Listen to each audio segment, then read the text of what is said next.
பாப்பம் எஸ்தர் பேராசிரியர் சொல்லுவார்கள், தமிழ் இலக்கியத்திலே பிற்காலங்களில் தான் ஒரு கதைகள் உருவாகின இல்லையா?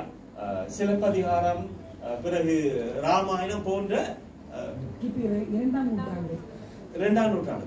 அதுக்கு முதல்ல உள்ளதெல்லாம் அகநானூறுல குறுங்கதைகள். அதுல பெரிய கதைகள் காவியங்கள் என்று இல்லை. சின்ன ஒரு சம்பவம் அது வர்ணிக்கப்படுகிறது, சரியா? அதுவும் பேர் சொல்லப்படாமல் வர்ணிக்கப்படுவது அகப்பொருளின் ஒரு அம்சமாக இருக்கிறது. ஏன் பேரை சொல்லி சொன்னா இன்னான்னு கண்டுபிடிச்சு அடிக்க போயிடுவான். அது இன்னைக்கு வரைக்கும் பிரச்சனை இல்லையா? காதல் நம் சமூகத்திலே ஏற்றுக்கொள்ளப்படாத ஒரு விஷயமாகத்தான் இருக்கிறது இன்றைக்கு. சுற்றி ஒருவர் பெயர் கொள்ளார். ஆமா, ரைட். அப்ப அகநானூறுல அகப்பொருளே அதே போலவே அகநானூறு இந்த உன்னத பாட்டிலும் சாலமோனை தவிர வேறு பெயர்கள் இல்லை. சுனேமித்தியால் என்று இருக்கிறது, ஆனால் அவருடைய பெயர் இல்லை. அதுவும் ஒப்பீட்டிலே சொல்லப்படக்கூடிய இன்னொரு விஷயம். மற்றது அதை ஆங்கிலத்தில் நான் லினியாரிட்டி என்று சொல்வார்கள். கதை இல்லை, சுத்தி அதே இடத்துக்கு தான் வருது. உன்னத பாட்டை வாசிங்கன்னா சந்திக்கிறாங்க, சண்டை பிடிக்கிறாங்க, பிரிகிறாங்க, சந்திக்கிறாங்க, பிரிகிறாங்க. திருமண வாழ்க்கையில அப்படிதான் நடக்குது. இருந்தால் அதுவும் அகப்பொருளின் ஒரு அகநானூரோடு ஒப்பிடக்கூடிய ஒரு விஷயமாக இருக்கிறது. அது மட்டுமல்ல, நீங்களுடைய ஒப்பீட்டை நீங்கள் 3 முக்கியமான சோர்சஸை நீங்கள் பயன்படுத்தலாம். ஒன்று கைம் ராபின், மற்றது பீட்டர் கிரேகி, மற்றது அப்ரஹாம் மரிய செல்வம். கைம் ராபின் ஒரு யூதர். அவர் சொல்லிய இது என்னென்றால், நீதிமொழி உன்னத பாட்டை வாசித்தவர் நிச்சயம் இந்தியாவுக்கு சென்றிருக்க வேண்டும் என்ற முடிவுக்கு வந்தார். அந்த முடிவை நான் ஏற்றுக்கொள்ள முடியுமா என்று தெரியவில்லை. பீட்டர் கிரேகி அதற்கு பதில் சொன்னார். அவர் ஒரு அமெரிக்கர், கைம் ராபின் ஒரு ஜூ, ஒரு யூதர், அப்ரஹாம் மரிய செல்வம் ஒரு தமிழர். அவர் ரோமாபுரியிலே இதை பற்றி எழுதி இருக்கிறது. இந்த 3 முக்கியமான இதையும் நீங்கள் பார்க்கலாம். அது மட்டுமல்ல, நீங்கள் செய்த ஒப்பிடும் நன்றாக இருந்தது. சிலர் என்ன சொல்வார்கள், இதெல்லாம் ஒப்பிட்டு விட்டு இந்து சமயத்திலே இயேசு கிறிஸ்து இருக்கிறார், இது இருக்கிறது என்று முடிவுக்கு வந்து விடுவார்கள். அப்படின்னா நாம ஏன் கிறிஸ்டியனா வரணும்னு நாம கேட்போம். நீங்கள் அப்படி செய்யவில்லை. எங்களுடைய நோக்கமும் அதுதான். நீங்க ப்ரொஃபசர் மைக்கேல் ஃபாரடேயும் செய்த விஷயங்கள் நன்றாக இருந்தது. ஏனென்றால் எல்லா ஒப்பீட்டையும் செய்து கடைசியில் கிறிஸ்துவனிடத்தில் அவரை கூட்டி வர முற்பட்டார்கள். அதுதான் எங்களுடைய நோக்கமும் கூட நோக்கமாகவும் இருக்க வேண்டும். சரியா? நன்றி, வணக்கம்.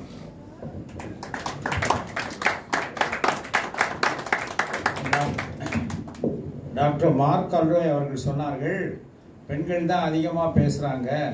நம்ம சங்க இலக்கியத்தில் கூட அகப்பொருள் இலக்கியத்தில் தோழி கூற்று, தலைவி கூற்று இதுதான் அதிகமாக இருக்குது. தலைவன் கூற்று, பாங்கன் கூற்று, பாங்கன்னா தலைவனுக்கு நண்பன், அதெல்லாம் குறைவாக இருக்குன்றாங்க. அதெல்லாம் உண்மைதான். இதுக்கு தான் நான் அன்னைக்கு ஒரு ஐயரம்மா எங்ககிட்ட சொன்னாங்க. ஐயரம்மானா போதகருடைய மனைவி.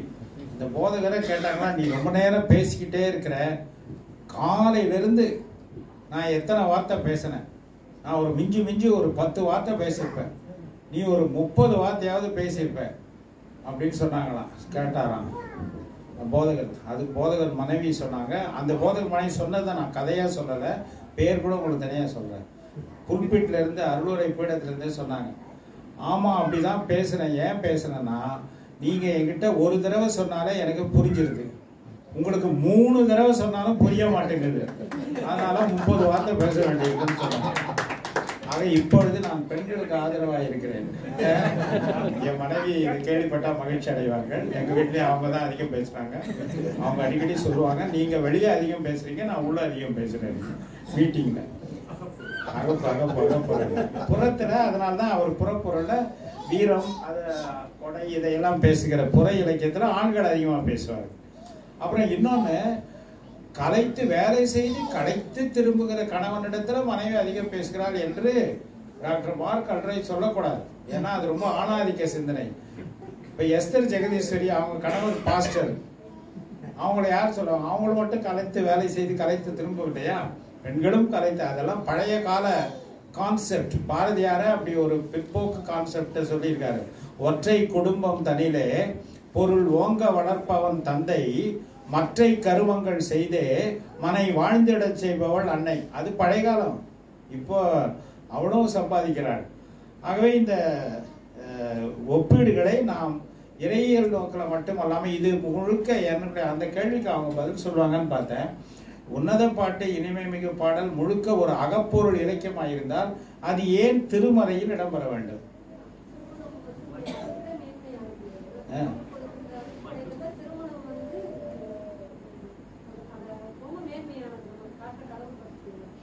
ஓ, கடவுள் திருமணத்தை ஆண்டவர் ஏற்படுத்தின நியமம். அந்த திருமணத்தின் புனிதத்தை அது சொல்லுவதனால் அது திருமறையில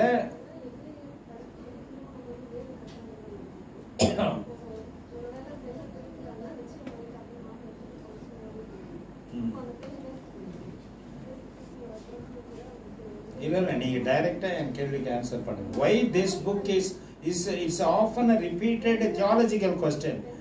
ஏன் இப்ப உன்னத பாட்டு பைபிள்ல இருக்கு அப்படின்னு நிறைய பேர் கேட்பாங்க. அப்படி பார்த்தா நீங்க சொன்ன அந்த முதல் கேள்வி திருமண உறவின் புனிதத்தை கருதி அதை வைக்க முடியாது. அப்படித்தானே பிரதர்? ஆமா. இன்னொரு விஷயம் அதுல சொல்லலாம், அந்த ஒப்பீட்டுல அதையும் கொண்டு வரலாம். திருப்பள்ளி எழுச்சி சரியா? அகப்பொருள் வந்து கொண்டு வரணும். அகப்பொருள் கொண்டு வரணும். சரி, திருப்பள்ளி எழுச்சியில என்ன நடந்ததுன்னு பாத்தீங்கன்னா, ஒரு காலத்திலே நான் சொல்றேன், அதாவது அரசனுக்கு பாடப்பட்ட பாடல், அரசனை துயில் எழுப்புவதற்காக பாடப்பட்ட பாடல், கடைசியில் என்ன நடந்துச்சு? கடவுளுக்கு துயில் எழுப்புவதற்காக. அதே போல ஒரு இன்டர்பிரேட்டிவ் இது உன்னத பாட்டுக்கும் உண்டு. முதலிலே இது மனிதருக்கு இடையிலே கொண்டு வரப்பட்ட அன்பை செய்வதாக சொல்லப்பட்டிருந்தாலும் பிற்காலத்திலே சபை பிதாக்கள் அதை என்ன செய்தார்கள்? இது ஆமா, அது சொல்றேன், அது இன்டர்பிரேட்டிவ் மெத்தடாலஜி தான் சொல்றேன். கடவுளுக்கும் சபைக்கும், கிறிஸ்துவுக்கும் சபைக்கும் இருந்த அன்பை குறிக்கிறது என்று ஒரு இடத்திலே அதை கொண்டு வந்தார். ஏனென்றால் அவர்களால் இப்படி இருக்கிறதை சகிக்க முடியவில்லை. ஆக இப்போ நிறைய விவாதத்துக்கு இடம் கொடுக்கிற செய்திகள் இருக்கின்றன. இதையெல்லாம் விட்டுட்டு நம்ம அரைச்சமாவே அரைத்து கொண்டு இருக்கிறோம். நம்ம பிரசங்க பீடங்களிலும் சரி, நம்ம இறையியல் கல்லூரிகளிலும் சரி, இது மாதிரி பிரச்சனைகளை எடுத்து. ரெண்டாவது, உன்னத பாட்டு இப்போ அவங்க சொன்னதில் எனக்கு ரொம்ப பிடிச்சிருந்தது, ஆழ்வார் வைணவ சமயத்தில் தான் இந்த நாயகன் நாயகி பாவம், கடவுள் நாயகனாக நம்ம எப்படி திருச்சபை மனவாட்டியாக சொல்லுகிற அந்த தன்மை அங்கே ஆழ்வார் பாடல்களில் தான் அதிகம் இருக்குது. அதே அவர்கள் ஒப்பீட்டுக்கு எடுத்துக்கொண்டது நல்லது. ஆக அவர்களை பாராட்டுகிறோம். ஒரு நல்ல ஆய்வு கட்டுரை என்பது பல கேள்விகளை எழுப்ப வேண்டும். பதில்களை கொடுக்குதோ இல்லையோ, it should provoke more questions. So in that way I appreciate Mrs. Oviyappavai for bringing out a very valuable paper. அடுத்து இன்னொரு பிரச்சனையான, இதோட பெரிய பிரச்சனை இப்போ அடுத்த ஒரு ஆய்வாளர் அவர்கள் நமக்கு கொடுக்க இருக்கிற கட்டுரையில் செழிப்பியல் உபதேசம், வளவாழ்வு கோட்பாடு என்று நான் அதை சொல்லுவதுண்டு. ப்ராஸ்பரிட்டி டாக்ட்ரின், அதுதான் இப்போ கிறிஸ்தவ உலகத்தை சின்ன பின்னமாக்கி கொண்டிருக்கிறது. அதற்கெல்லாம் அடிப்படை காரணம் என்னன்னா, செல்வம், பணம், பொருள், பணத்தை திரட்டுவது, பணத்தை பயன்படுத்துவது என்பவைகளை குறித்த தெளிவான திருமறை போதனைகளை நாம் அறியாமல் இருப்பது, இறைப்ப தொண்டர்கள் அறிவிக்காமல் இருப்பது. ஆக அதை பற்றிய ஒரு கட்டுரையை வரலாற்று நோக்கில், செல்வம் பற்றிய கிறிஸ்தவ கண்ணோட்டத்தை ஒரு ஹிஸ்டாரிக்கல் அப்ரோச், வரலாற்று நோக்கில் திரு சேவியர் அவர்கள் நமக்கு வழங்குகிறார். அவங்கள பற்றி ஏற்கனவே சொல்லிட்டேன். முறையாக இறையியல் படித்தவர்கள், கல்லூரி முதல்வராக இருந்தவங்க, சிங்கப்பூர்லாம் படித்தவங்க, இப்போ கொழும்பூரில் இருக்காங்க. படித்த அனுபவத்தில் அவர்கள் நம்மோடு பேசுவார்.